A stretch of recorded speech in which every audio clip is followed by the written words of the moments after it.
Hello বন্ধুরা, good morning. আমি সঙ্গীতা। আমার নতুন আরও একটি ব্লগে তোমাদেরকে অনেক অনেক ওয়েলকাম আর ভালোবাসা।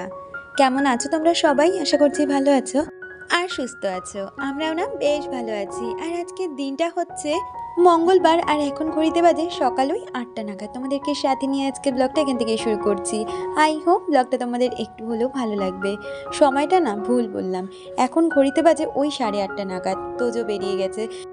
এই কয়েকদিন ধরে না তোজোর পরীক্ষার জন্য সকাল থেকে সেরকম কোনো কাজেই মন দিতে পারছি না, আর ভিডিও তো করা দূরের কথা।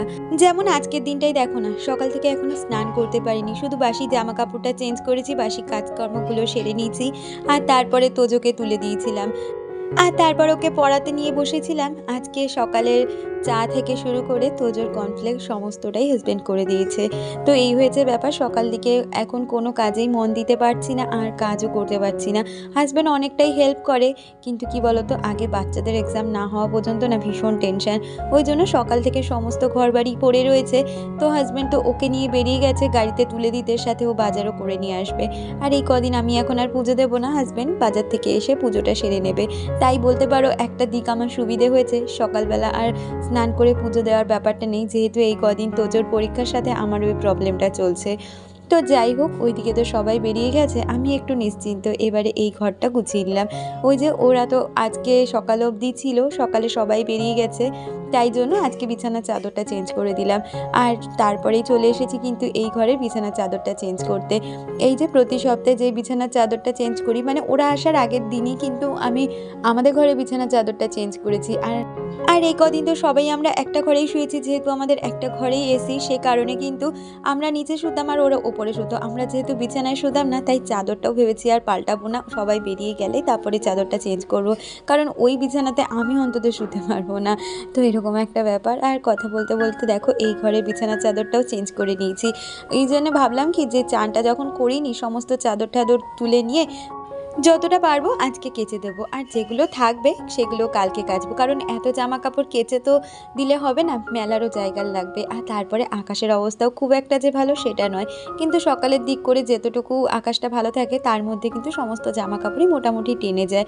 আর ভাবছি কি, দুটো চাদর কাচবো না, আজকে একটা চাদর কাচবো, আর বেশ কিছু নাইটি রয়েছে যেগুলো কেচে দেবো।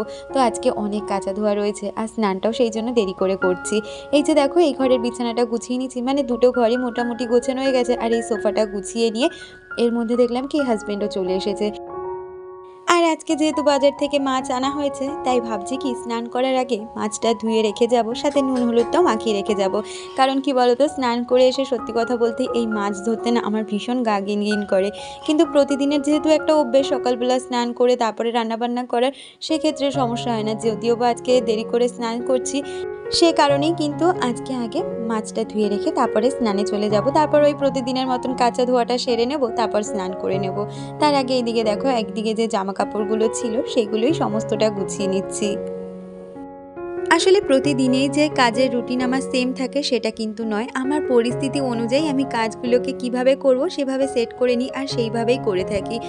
এক্ষেত্রে না আমারও কাজ করতে অনেকটাই সুবিধে হয়, আর টাইমটাও বলতে পারো আমি অনেকটা সেভ করতে পারি, সাথে নিজেকেও অনেকটা সময় দিতে পারি। আমাকে রিয়া কমেন্ট করেছিল, রিয়া লিখেছিল, মন খারাপ করো না, তুমি অলওয়েজ হ্যাপি থেকো।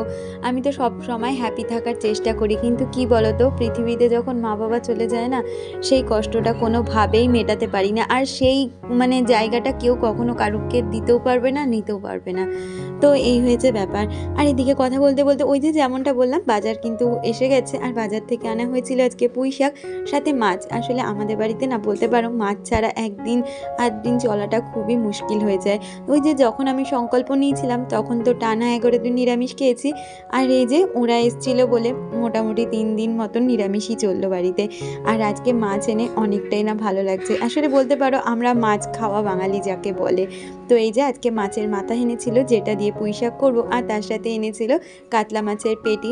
আমি না পেটিটা খেতে অত একটাও পছন্দ করি না, কিন্তু যখন আনে তখন খেয়ে নিই। আর এইদিকে দেখো আমি কিন্তু মাছটা ধুয়ে নুন হলুদ মাখিয়ে ভালো করে ঢেকে রেখে এসেছি, আর তারপরে স্নানে চলে গেছিলাম বেশ কিছু জামা কাপড় নিয়ে। এই যে স্নান সেরে এখন জামা কাপড়গুলোও চলো মেলে দিই।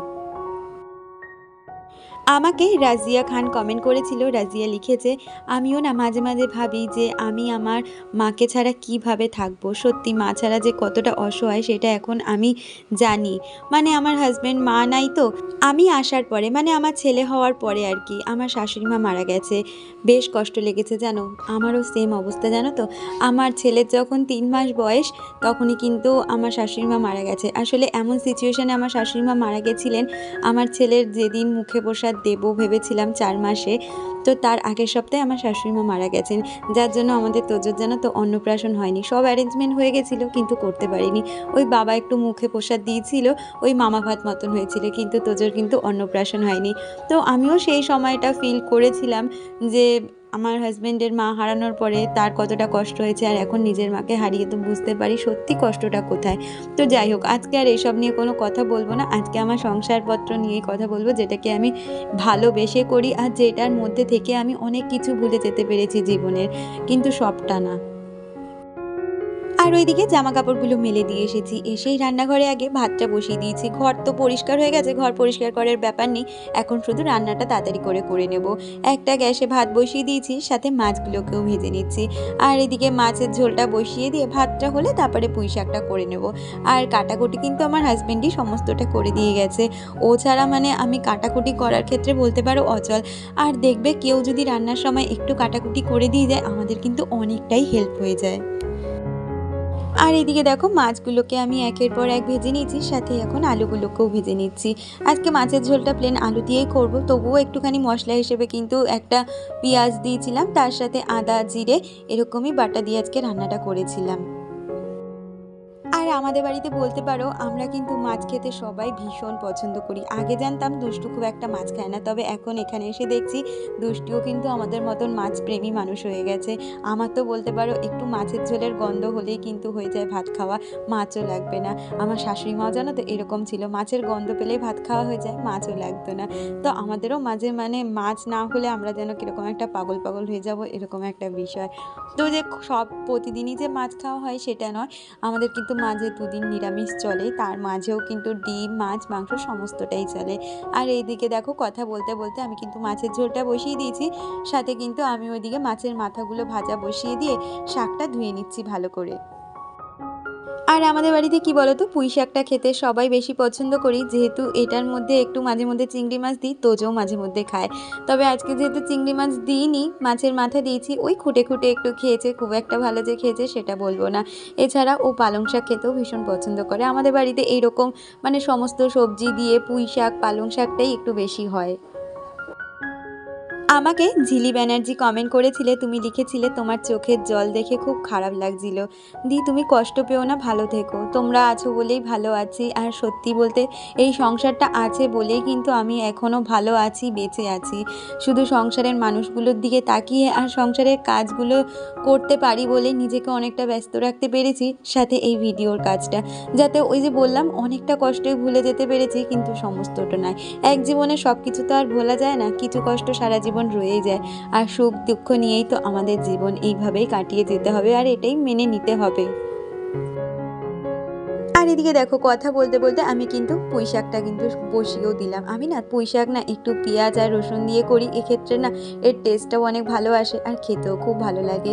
পেঁয়াজ রসুনটাকে ভালো করে ভেজে নিয়েছি, তার আগে ওর মধ্যে 5 ফোড়ন সম্বাদ দিয়ে নিয়েছি, আর তারপরে শাকটা দিয়ে ওর মধ্যে নুন দিয়ে ঢাকা চাপা দিয়েছি। একটু শাকটা মজে গেলে তারপরে নাড়াচাড়া করব, না হলে না কড়াইতে দেখলাম পুরো উপচে পড়েছে, তাই জন্য কিন্তু ওই যে ঢাকা চাপা দিয়ে রান্নাটা করে নিয়েছি। আর আমি না পুঁই শাক বা কোনো রকমের এরকম সবজি রান্নাতে জল দিই না, ওই শাকের থেকে বা সবজি থেকে যে জলটা ওঠে সেটা দিয়ে কিন্তু পুরো রান্নাটা কমপ্লিট করে নিই। আর কথা বলতে বলতে দেখো আমার রান্নাবান্না সমস্তটাই কমপ্লিট হয়ে গেছে। এখন প্রতিদিনের মতন রান্নাঘরটাকে সুন্দরভাবে পরিষ্কার করে নিচ্ছি। তাহলে চলো প্রতিদিনের মতন কাজগুলো সারতে সারতে আমার আজকে সুন্দর দিদিদের নাম নেওয়া যাক। রাজিয়া খান, ফিউশন অফ টুম্পা, ঝিলি ব্যানার্জি, রিয়া মণ্ডল, তোমাদের সকলকে অনেক ধন্যবাদ আর অনেক ভালোবাসা প্রতিদিন আমাকে এত সুন্দর সুন্দর কমেন্ট করার জন্য। তোমরা প্রতিদিন আমার চলার পথে এইভাবেই পাশে থেকো, যাতে পরবর্তী দিন আমি আরও একটু এগিয়ে যেতে পারি এই আমার ইউটিউব জার্নিতে। আর আমাকে টুম্পা বানেশ্বর কমেন্ট করেছে। টুম্পা লিখেছিল, ছেলেকে নিয়ে একটু ব্যস্ত রয়েছি গো, সেই জন্য সময় মতন ভিডিওগুলো দেখতে পারছি না। আমার ছেলের শরীরটা খারাপ, সেই জন্য। কি হয়েছে গো তোমার ছেলের? অবশ্যই কমেন্ট করে জানিও। আর এখনকার যা ওয়েদার না, সবারই ঘরে ঘরে ভীষণ শরীর খারাপ। পুজোর আগে সবাই সুস্থ হয়ে যাক এইটুখানি চাই।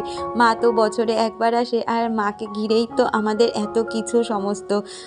তাই সবসময় ভগবানের কাছে চাই সবাই যেন সুস্থ থাকে, আর পুজোটা অন্তত সবাই যেন ভালোভাবে কাটায়। আর এই দেখো, কথা বলতে বলতে ওইদিকে না প্রচুর মেঘ করেছিল, তার দুষ্টুও স্নান করে ফেলেছিল, তাই ও এখন ওর জামা কাপড় মেলবে। তাই আমাকে বলছে সমস্তটা তুলে দিয়ে আনছি। না, এখনও তুলিস না, অনেক কিছু ভেজা রয়েছে। ওই ভেজা রয়েছেই বলেছি, তারপরে দেখলাম একদম ঝমঝমিয়ে বৃষ্টি নেমে গেল। সেই নাইটিগুলো আমাকে তুলতেই হলো, আর তুলে না এরকম ঘরে মেলে দিয়েছিলাম। কি করব, এখনও তো পুরো ভালো করে শোকায়নি। ওই যে সকালে বললাম ওয়েদারটা কিন্তু খুব একটা ভালো নয়, মানে মেঘ বৃষ্টি এরকম দিয়েই আজকে সারাটা সকাল যাচ্ছে। তো যেই নাইটিগুলো আজ শুকনো হয়ে গেছে, এগুলো এরকম আমি জানলার ওপর মেলে দিচ্ছি। এই ঘরে তো মাঝে মধ্যে পাখা চলে, ওতে করেই সমস্ত জামা কাপড় শুকিয়ে যাবে। আর যেগুলো শুকিয়ে গেছে সেগুলোকে এখন পাট করে নিচ্ছি। আর ওইদিকে দেখো আমার বস্তার জামা কাপড়গুলোর কি খারাপ অবস্থা। ওই যে ট্রলিটা বললাম না, আমার এক বন্ধু নিয়ে গেছে, সে এখনও দিয়ে যায়নি। আসলে আমাদেরই আনতে যাওয়া হয়নি। তোর বাড়ি থেকে নিয়ে এসে আবার ওই জামা কাপড়গুলো ভাবছি একদিন রোদ খাইয়ে তারপরে আবার ট্রলির মধ্যে করে রেখে দেবো। কারণ শীত আসতে তো এখনও 2 মাস বলতেই পারো, তখন ওগুলো আবার বার করা যাবে। কিন্তু এখন তো শীত পড়তে দেরিই আছে। তাই এখন আমাদের বাড়িতে যা উৎপাত ইঁদুরের, ওগুলো না ওইভাবে রাখতে আমার ভীষণ ভয় করে। ওই কাশ্মীর যাওয়ার আগে অনেকগুলো টাকা জামা কাপড় কেনা হয়েছিল তাই। আর বিকালে চা দিয়ে আজকের ভিডিওটা শেষ করছি। দেখা হচ্ছে পরবর্তী ভিডিওর সাথে। ততক্ষণ তোমরা ভালো থেকো, সুস্থ।